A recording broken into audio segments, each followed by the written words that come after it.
Hi everyone, ഞങ്ങളിന്ന് Malappuram iris ഫൗണ്ടേഷനിലേക്ക് പോവായിരുന്നു സിസ്റ്ററിന് അഡ്മിഷൻ എടുക്കാൻ വേണ്ടിയിട്ട്. അപ്പോൾ അഡ്മിഷനും ബാക്കി പ്രോസസ്സുകളൊക്കെ കഴിഞ്ഞ് ഞങ്ങൾക്ക് കോളേജും ക്യാമ്പസൊക്കെ ഒന്ന് കാണിച്ചു തരുമായിരുന്നു അവർ. നല്ല അടിപൊളിയാണ്. അപ്പോൾ അവൾ LBS വെയിറ്റ് ചെയ്തിരിക്കുമായിരുന്നു. അപ്പോൾ കിട്ടിയത് കുറച്ച് ലോങ് ആയത് കാരണം നമ്മൾ പ്രൈവറ്റായിട്ട് മലപ്പുറം ഐറിസ് ഫൗണ്ടേഷനിലാണ് ഇപ്പോൾ ജോയിൻ ചെയ്തിട്ടുള്ളത്. നല്ലൊരു കോളേജാണ്, ആംബിയൻസൊക്കെ നല്ല അടിപൊളിയാണ്.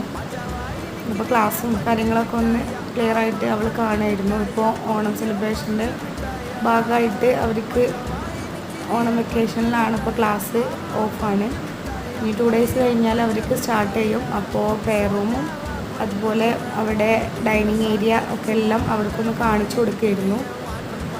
ഐറിസ് ഫൗണ്ടേഷൻ്റെ കീഴിലാണ് ഇവൾ പാരാമെഡിക്കലിന് ചേർന്നിട്ടുള്ളത്. അപ്പോൾ അവിടെ അടിപൊളിയാണ്.